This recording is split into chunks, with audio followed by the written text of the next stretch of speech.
In the early morning hours of August 12, 1961, a Chicago police officer, George Petio, was patrolling the downtown area when he spotted a suspicious vehicle parked on Lower Wacker Drive. Lower Wacker is a subterranean bi-level street that runs beneath the skyscrapers of the Chicago Loop. It's a shadowy concrete canyon, historically used as a delivery intake point for retail goods and a refuge for the homeless. It is hidden from the eyes of the public above. Petio found a green Cadillac abandoned with a flat tire, and as he approached the vehicle, he was hit by the putrid odor of decomposition, amplified by the summer heat. He opened the trunk to reveal an atrocity, a body. It was half naked, lifeless. It was a map of violence, cuts, bruises, deep abrasions around the neck, and a strange puncture wound near its ear, the kind made by something long, thin, perhaps an ice pick. Petio had seen death before, but this wasn't random. This was something colder, something more deliberate. This was the body of William Action Jackson, now reduced to trunk music. Welcome back to James on the Mob. I'm James Jenkins, your host and narrator. In this episode, we cover Chicago's Lord High Executioner, not to be confused with New York's Albert Anastasia. Fiore Fifi Buccieri, born into the poverty of Chicago's immigrant slums and rising to become one of its, if not the most violent enforcers of the Giancana era of the 1950s and 60s. Buccieri was not merely a participant in the outfit's history, he was one of its defining architects. His criminal career began in the notorious 42 gang. He ascended through the ranks during the post-Prohibition era, constructing his dominance over West Side juice loan rackets and his role as the primary enforcer for boss Sam Momo Giancana. Buccieri sought out trouble, as evidenced in internal rivalries, specifically with Chicago Heights' Frank Laporte and the West Suburbs' Sam Teets Battaglia, which shaped the outfit's internal politics in the 1960s. Furthermore, we detail the specific mechanisms of his terror, from the psychological warfare of his loan sharks to the medieval brutality of the William Action Jackson murder. Fiore Buccieri was born on December 16, 1907, into a world that was less a neighborhood and more a survivalist encampment. His origins are traced to the near north side of Chicago, an area colloquially known as the Patch, or Little Hell. In the early 20th century, this district was a sprawling slum of tenements, unpaved streets, and crushing poverty, predominantly inhabited by Italian immigrants who were systematically excluded from the legitimate economic engines of the city. For young men like Buccieri, the institutions of civil society, police, schools, government, were viewed not as protectors, but as occupying forces. The only tangible hierarchy of power and respect was that of the criminal underworld. It was in this cradle that the 42 gang was forged in 1925. Unlike the disorganized street rabble of other cities, the 42 gang was a highly structured, coherent entity that functioned as a farm team for the adult syndicate.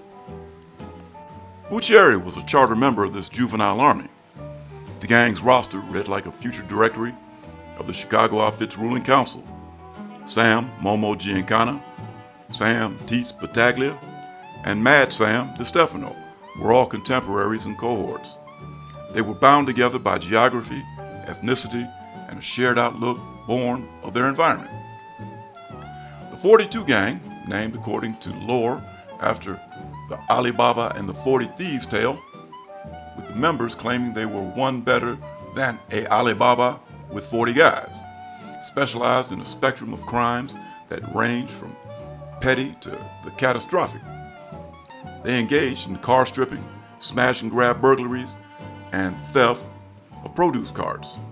However, their ambition quickly escalated to armed holdups, of cigar stores and wealthy pedestrians.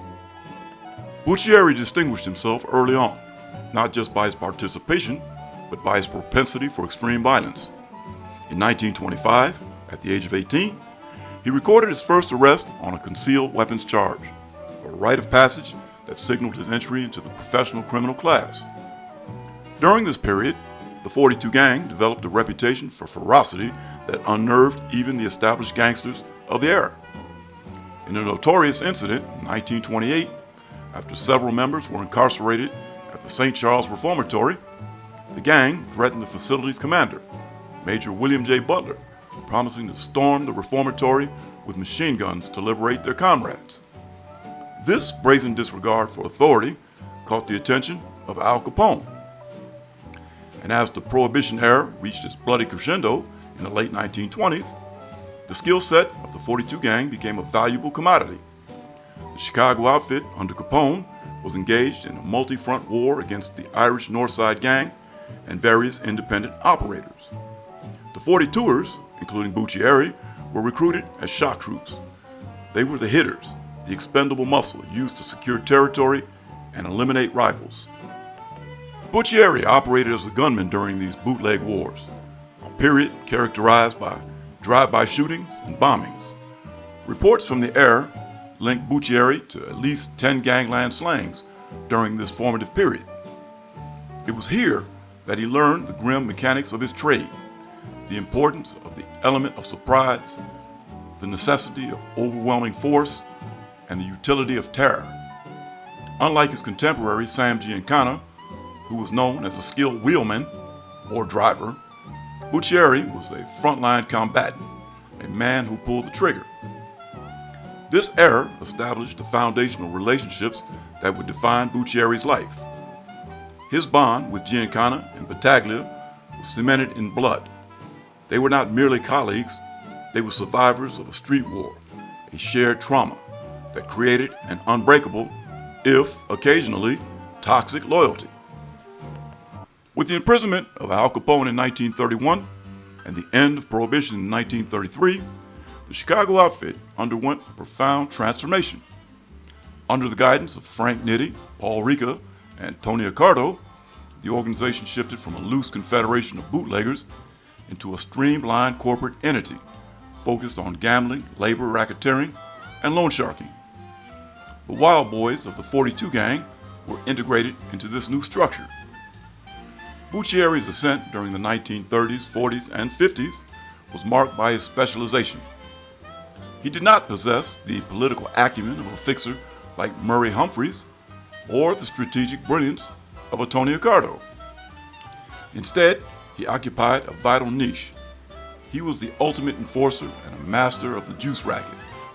As Sam Giancana rose through the ranks to eventually become the operating boss, Buccieri rose with him, serving as his protector and his sword. By the 1950s, Buccieri had revolutionized the practice of loan sharking in Chicago. Traditionally, loan sharking was a shadow industry conducted in back alleys and pool halls. Buccieri, however, brought a veneer of corporate legitimacy to the practice, while simultaneously escalating the brutality of its enforcement. He operated out of a front company known as B&B Finance Company, located at 1272 78 North Milwaukee Avenue on Chicago's Near West Side. Corporate records from the 1960s listed James Bianco as president and Fiore Buccieri as its secretary. This storefront provided a cover for the millions of dollars moving through his hands, but the methodology was anything but legitimate. Buccieri's innovation was in his targeting. While most mob loan sharks avoided the unemployed or the working poor as bad risks, Buccieri viewed them as a captive market.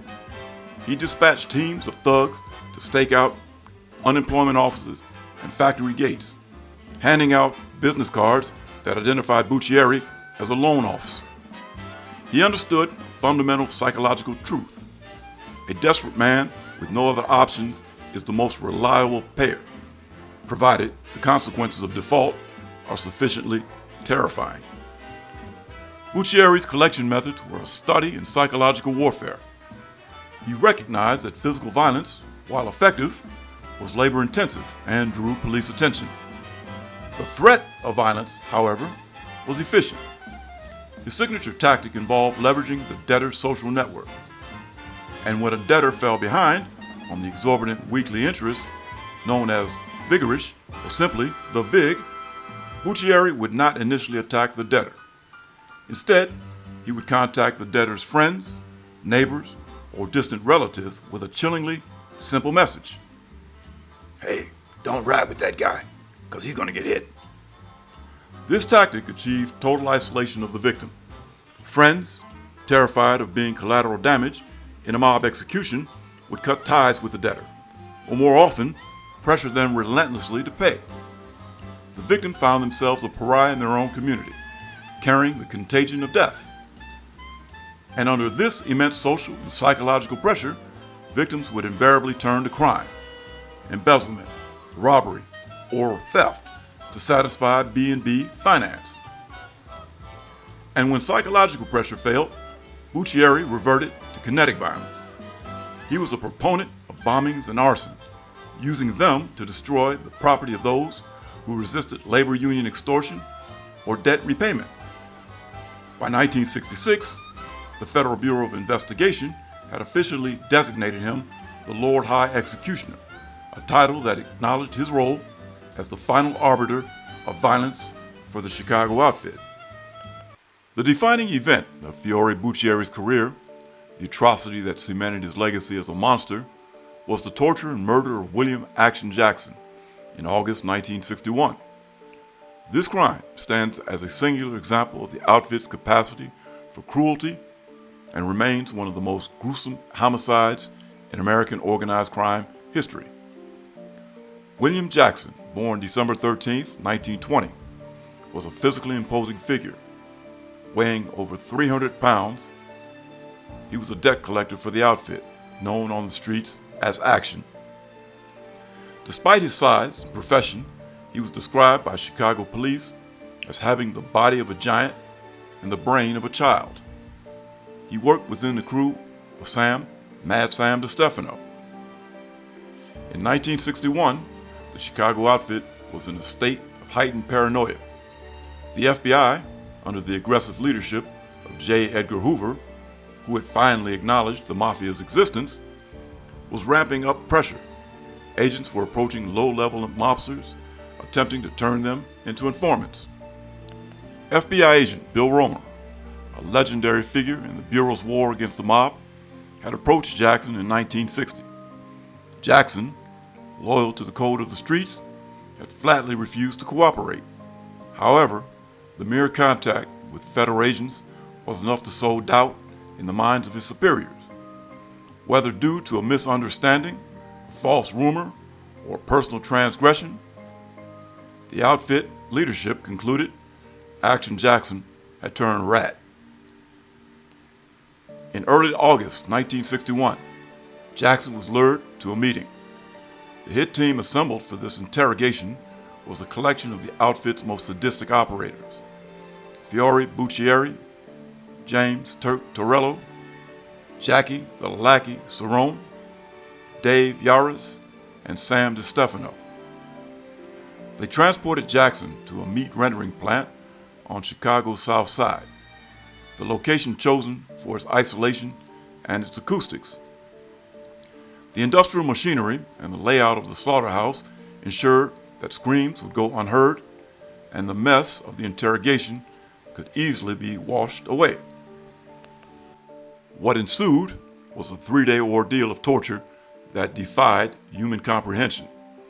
The objective was to force Jackson to confess to being an informant. But the forensic evidence and subsequent FBI wiretaps suggest that the perpetrators derived pleasure from the act itself. Buccieri and his crew stripped the 300-pound man naked. They utilized the tools of the rendering plant to dismantle him systematically. Jackson was impaled through the rectum with a heavy industrial meat hook and hoisted into the air, suspended by his own weight. The torturers used an electric cattle prod repeatedly on his genitals and anus. The electric shocks were so severe they caused him to uncontrollably evacuate his bowels, adding humiliation to the agony. His kneecaps were shattered with baseball bats. His ribs were systematically broken with heavy clubs. A propane blowtorch was used to burn soles of his feet and other parts of his body, cauterizing wounds only to inflict fresh ones. At one point, to test his consciousness, or perhaps to terrify him further, he was shot in the knee with a small caliber pistol. He was stabbed repeatedly with ice picks. A hole was pierced entirely through his ear. Throughout this nightmare, Jackson screamed that he was innocent. He never confessed, likely because there was nothing to confess. The FBI, who had placed a listening device in a mob social club, later recorded the killers discussing the event. They laughed about how Jackson spun around on the hook and how water was sprayed on him to revive him for more pain. Jackson finally succumbed to shock and his injuries on August 11, 1961. And on August 12, 1961, Chicago police discovered Jackson's body. It had been stuffed into the trunk of his own Cadillac, which was abandoned on Lower Wacker Drive, the subterranean roadway that runs beneath downtown Chicago. The condition of the body shocked even the most hardened homicide detectives. He was found face down, bound with ropes, his body a charred and broken ruin. The coroner's report detailed the horrifying extent of the torture, confirming the use of the meat hook and the cattle prod. The murder served its intended purpose. It sent a shockwave of terror through the underworld. It was a message from Buccieri. This is what happens. For Buccieri, the Jackson murder was a professional triumph. It solidified his reputation as a man who could not be reasoned with, only feared. The Chicago outfit, while monolithic to the outsider, was a federation of territorial crews, each led by a powerful capo. Buccieri, operating primarily on the west side, found himself in a state of constant, simmering conflict with two other power centers, the southern fiefdom of Frank Laporte and the western stronghold of his old friend, Sam Battaglia. Frank Laporte was the undisputed boss of the Chicago Heights crew, a territory located to the far south of the city. Chicago Heights had a unique history. It was practically a sovereign state within the outfit, with its own police, its own politicians, and its own rules. Laporte, a veteran of the Capone era, was known for his southern Italian secrecy and his distaste for the flashier style of the Giancana Buccieri faction. The conflict between Buccieri and Laporte was economic, centered on the lucrative jukebox and vending machine rackets. Laporte controlled Cooperative Music, a company that dominated the distribution of coin-operated machines in the southern suburbs and parts of Indiana. Buccieri, always the expansionist, sought to encroach on this territory. This rivalry manifested in a series of bombings and murders throughout the early to mid-1960s. In the vending racket, the primary competitive strategy was the destruction of a rival's assets. If a tavern owner in neutral territory installed a Laporte machine, Buccieri's men might firebomb the establishment, and vice versa. These bombings were carefully calibrated messages. A rivalry represented a deep cultural fissure within the outfit, the clash between the modern aggressive expansionism of Buccieri and the entrenched feudal stability of Laporte. It required the constant mediation of Tony Accardo to prevent this Cold War from turning into a syndicate-wide shooting war. However, an all-out war was averted. Laporte, standing on the ruling panel, and his closeness to Accardo and Rica acted as a shield. Buccieri, for all his aggression, dared not move openly against a man who had sat in the front row with Al Capone. Laporte maintained a deterrent strategy, holding the line against West Side encroachment through his political connections and sheer weight of his earning power. Therefore, Buccieri, essentially, was told to stand down. If the conflict with Laporte was business, the rivalry with Sam Tietz Battaglia was personal. Battaglia and Buccieri had grown up together in the 42 gang, rising through the ranks in tandem. By the 1950s, Battaglia had established his headquarters at the Casa Madrid restaurant in Melrose Park, from where he ran a massive gambling and loan sharking empire in the western suburbs of Chicago. Both men were top lieutenants to Giancana, and both were vying for the position of underboss or successor. The tension was palpable. Battaglia, whose nickname Tietz reportedly stemmed from a shouting match where he threatened to bust someone in the teats, or teeth, possessed a temper that rivaled Buccieri's. While they both worked for the same organization, their crews operated as rival courts. Federal surveillance often picked up on the friction between the two. Battaglia was viewed as the heir apparent to Giancana, a fact that likely rankled Buccieri, who considered himself the more loyal and effective enforcer. This rivalry was a game of waiting.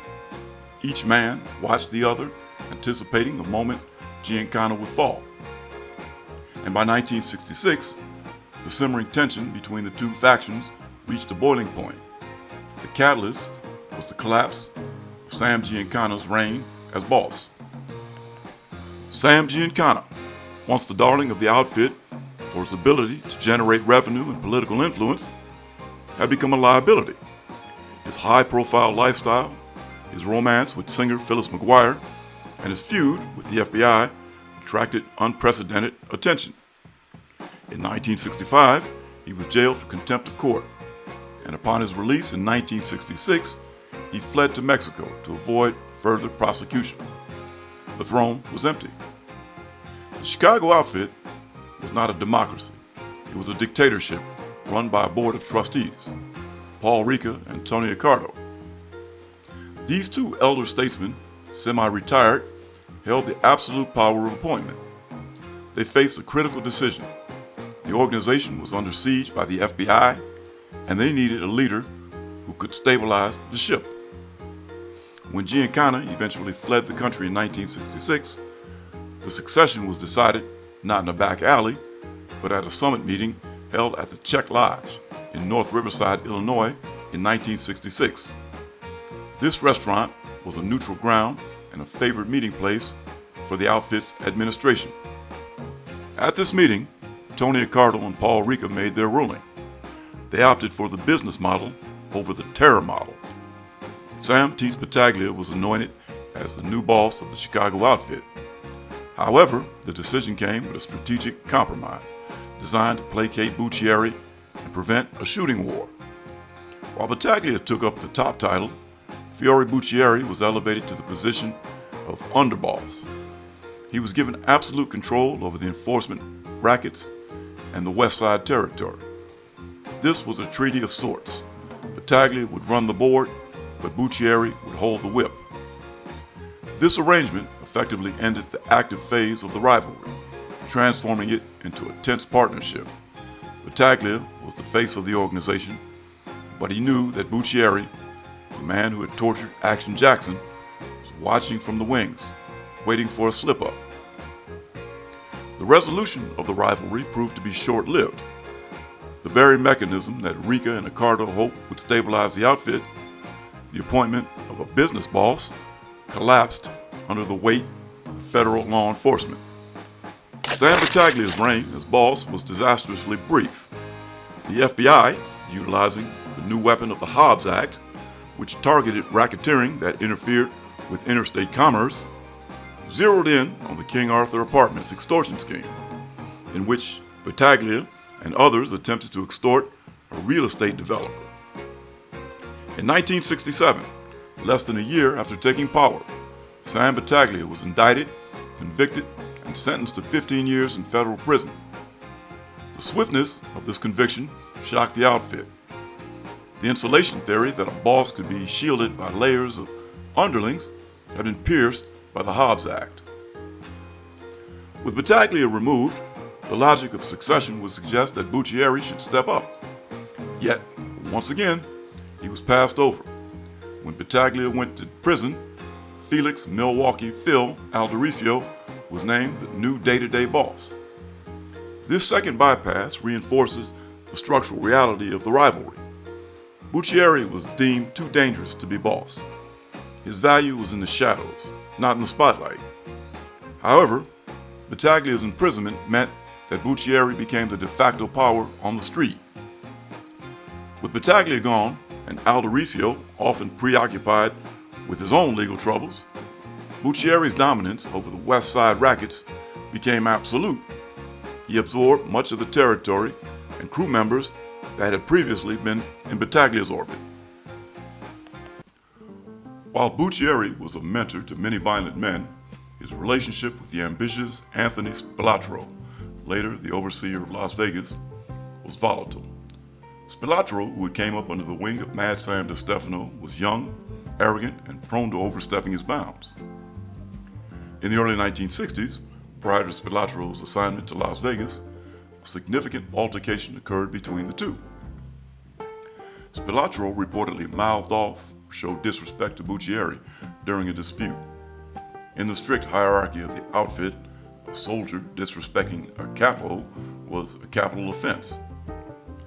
Buccieri, known for his explosive temper, grabbed Spilatro and began to strangle him. Spilatro's life was reportedly saved by Frank Lefty Rosenthal, the basis for Robert De Niro's character in the film Casino.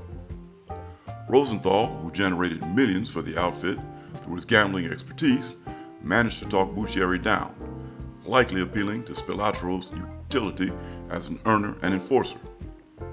This event established a tension that persisted as Spilatro rose through the ranks. Buccieri's tenure as underboss was marked by high visibility. On December 16, 1966, Buccieri celebrated his birthday at a restaurant in the Chicago area. The event was intended to be a coronation of sorts, a celebration of the new Battaglia-Buccieri regime. Instead, it became a disaster. Hundreds of mobsters attended, but so did the police. Law enforcement raided the party, suspecting it was a mob summit disguised as a birthday celebration. The raid resulted in mass arrest and humiliating publicity, exposing the new hierarchy to intense scrutiny. It signaled that the Lord High Executioner was now the primary target of federal investigations. Fiore Buccieri remained active until his health failed him. He died of cancer on August 17, 1973, at the age of 65. His death marked the end of an era of specific high-intensity violence. He was interred at Mount Carmel Cemetery in Hillside, Illinois, the boot hill of the Chicago mob, where Al Capone and other luminaries are buried. His funeral was a major underworld event, attended by the surviving hierarchy, including Jackie Cerrone and James Turk Torello, though the heavy police presence dampened the proceedings. So goes the story of Fiore Buccieri. Buccieri remains a singular figure in the history of crime, a man who bridged the gap between the wild, street-level gangsterism of the Roaring '20s and the cold corporate racketeering of the 1960s. He was the ultimate enforcer, a man whose very name induced compliance. His life story serves as a grim testament to the effectiveness of violence when applied with absolute, unwavering conviction. In the end, his legacy is written not just in the ledger books of B&B Finance, but in the silence of the victims who paid the vig to avoid terror, and the man who died on a meat hook. And in the comments below, let me know your thoughts on Fifi Buccieri. I'm James Jenkins. If you've enjoyed this episode on a true killer, hey, you know what to do. Hit that like, subscribe to the channel, share, and be on the lookout for the next James on the Mob. Thanks for watching. Hey, and remember, life is short, so don't whack it off. See yous.